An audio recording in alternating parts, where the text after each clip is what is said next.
স্বাগত ৩ মিনিটে খবরে।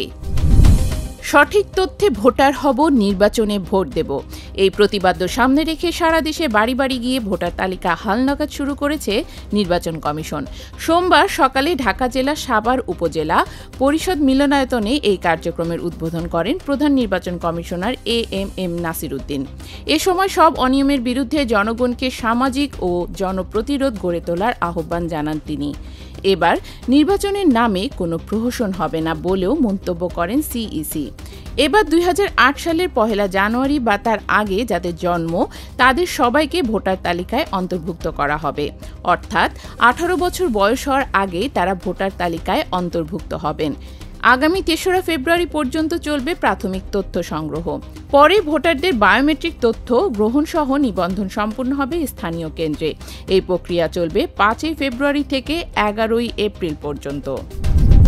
আগামী নির্বাচন বিএনপির জন্য সহজ নয় বলে আবারও দলের নেতাকর্মীদের সতর্ক করে দিয়েছেন তারেক রহমান।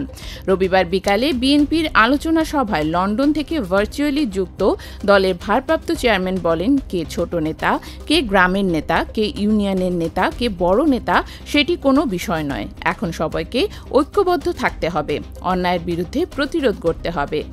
দেশে একটি স্বাভাবিক, সুষ্ঠু, নিরপেক্ষ নির্বাচন হলে সরকার গঠনে বিএনপির সর্বোচ্চ সম্ভাবনা আছে বলেও মন্তব্য করেন তারেক রহমান।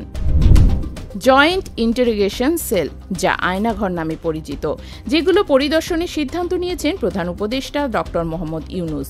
রবিবার বিকালে গুম সংক্রান্ত তদন্ত কমিশনের সদস্যরা তার সঙ্গে সাক্ষাৎ করে আয়নাঘর পরিদর্শনের অনুরোধ জানালে প্রধান উপদেষ্টা তাতে সম্মতি জানান। কমিশনের সদস্যরা বলেন, প্রধান উপদেষ্টা আয়নাঘর পরিদর্শন করলে গুমের শিকার ব্যক্তিরা আশ্বস্ত বোধ করবেন এবং অভয় পাবেন। বৈঠকে কয়েকটি গুমের ঘটনায় নৃশংস বর্ণনা প্রধান উপদেষ্টাকে জানিয়েছেন কমিশনের সদস্যরা। এমনকি ৬ বছরের শিশুকেও গুমের বর্ণনা কমিশনের তদন্তে উঠে এসেছে বলে জানান তারা।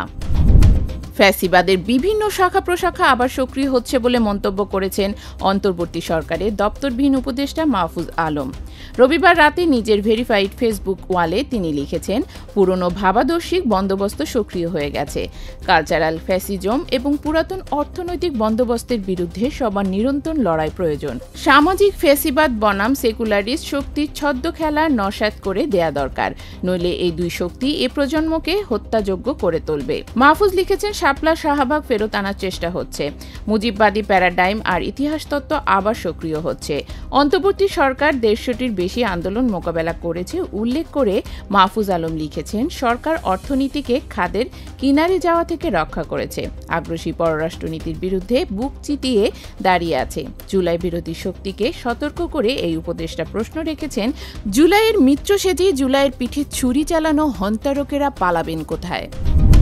মুক্তিযোদ্ধা সহ অন্যান্য কোটা রেখে মেডিকেল ভর্তি পরীক্ষার ফলাফল প্রকাশ করায় আবারও কোটা না মেধা মেধা মেধা স্লোগানে বিক্ষোভ হয়েছে ঢাকা বিশ্ববিদ্যালয় এলাকায়।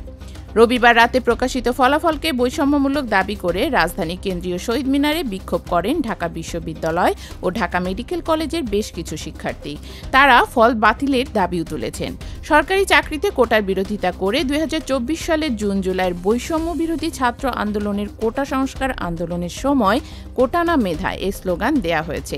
শিক্ষার্থীরা বলেন, এক কঠিন গণ আন্দোলনের মধ্য দিয়ে শিক্ষার্থীরা স্বৈরাচার পতনের ইতিহাস লিখেছে, এখন আবার তাদেরকেই কোটার বিরুদ্ধে স্লোগান দিতে হচ্ছে। বৈষম্য দূর করতে না পারলে বর্তমান সরকারের পরিণতিও শেখ হাসিনার মতো হবে বলে তারা হুঁশিয়ার করেন।